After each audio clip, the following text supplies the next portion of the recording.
بالله من الشيطان الرجيم بسم الله الرحمن الرحيم واعتصموا بحبل الله جميعا ولا تفرقوا واذكروا نعمة الله عليكم إذ كنتم أعداء فألف بين قلوبكم فأصبحتم بنعمته إخوانا وقال النبي صلى الله عليه وسلم المسلم أخو المسلم وقال النبي صلى الله عليه وسلم المسلم كجسد واحد أو كما قال عليه الصلاة والسلام. ماشاءاللہ، بہت خوب.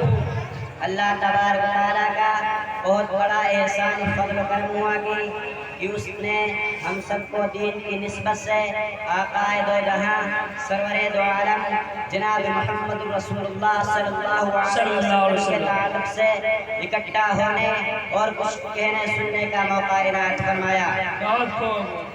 وہ مجالس جس میں اللہ رب العزت کا ذکر کیا جائے، وہ اجتماعات جس میں اللہ رب العزت کے دین کا تذکرہ کیا جائے، وہ مجالس جس میں جناب محمد رسول اللہ صلی اللہ علیہ وسلم کی سنتوں کی طرف دعوت دی جائے، وہ مجالس وہ اجتماعات اللہ رب العزت کے نزدیک بہت قیمتی ہیں. آج ہمیں اس کا احساس نہیں ہوتا، کل قیامت کے دن اس کا احساس ہوگا. یہ مجالس کتنی قیمتی تھی جبکہ جناب محمد رسول اللہ صلی اللہ علیہ وسلم نے ان اجتماعات کو جنت میں قرار ان اجتماعات کو دنیا میں جنت قرار دیے اور ان اجتماعات میں شرکت کرنے کو جنت کے پھل اور میوے قرار دیے اور اپنے صحابہ کرام رضوان اللہ علیہم سے فرمایا کہ تم جنت کے باغات سے گزرا کرو تو کچھ کھا پی لیا کرو. حضرات صحابہ حیران ہوئے اس لیے کہ جنت کی صفت یہ ہے ما لا عین رأت، اسے کسی آنکھ نے نہیں دیکھا، ولا اذن سمعت، اسے کسی کان نے نہیں سنا، ولا خطر علی قلب بشر، کسی دل پر اس کا کھٹکھٹ نہیں گزرا. یہ باغات کہاں سے آ گئے؟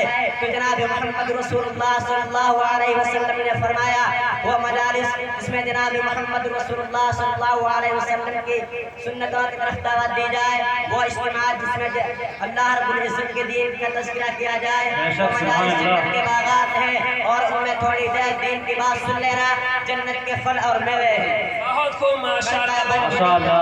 کل قیامت کے دن تمام انسانوں کی اوقات کو توڑا جائے گا اور پوچھا جائے گا اپنی اوقات کو کہاں کہاں گزارا، اپنی اوقات کو کن کن چیزوں میں گزارا.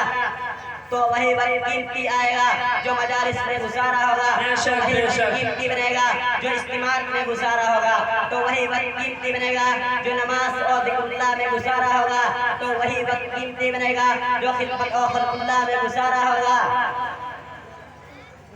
وہی وقت قیمتی بنے گا جو خدمت اور خلق اللہ میں گزارا ہوگا، تو وہی وقت قیمتی بنے گا جس پر انسان مطمئن ہو اور اس کے دل میں یہ تمنا ہو ہم اپنی تمام اوقات کو انہی چیزوں میں گزارتے ہیں، فضول چیزوں میں نہ گزارتے.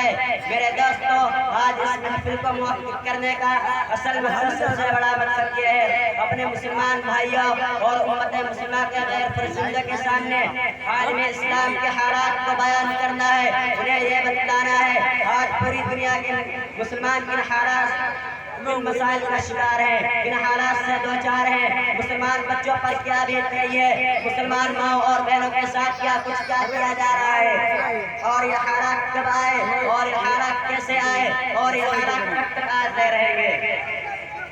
میرے دوستو، یہ بات کہیں چھپی نہیں ہے، یہ بات روشن کی طرح آیا ہے. مجموعی طور پر مسلمان کی ہوا پڑ چکی ہے. ان کے نہ کہیں اسم اور عظمت ہے، نہ ان کے کہیں نوبت ہے.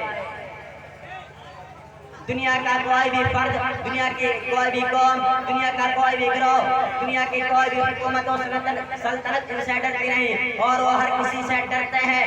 آج عالمی سطح پر ان کا مذاق اڑایا جا رہا ہے، ان کا ضعیف اور مجبور امت تصور کیا جا رہا ہے،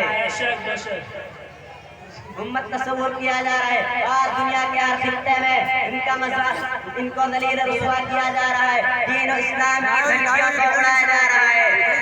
حق کو یہ ہے جناب محمد رسول اللہ صلی اللہ علیہ وسلم کو تمسخرہ کیا جا رہا ہے، ان کو مذاق اڑایا جا رہا ہے.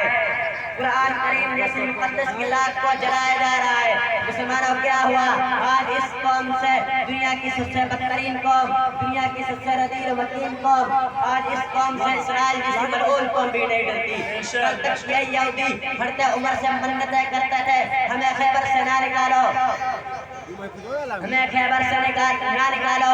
یہ خیبر جب حضرت عمر نے خیبر سے نکالنے کا فیصلہ کیا، سبحان اللہ، کہا اے عمر، آپ کے سامنے اللہ کے نبی نے جناب محمد رسول اللہ صلی اللہ علیہ وسلم نے کہا تھا یہودیوں کو خیبر میں رہنے دیا جائے، یہ مسلمانوں کو ٹیکس دیں گے اور اپنی زمین کے پیداوار کا کچھ حصہ دیں گے، تو آپ ہمیں خیبر سے کیوں نکال رہے ہیں؟ جو حضرت عمر نے کہا اے اللہ کے دشمنوں، ہمیں نبی کا ایک ایک فرمان یاد ہے۔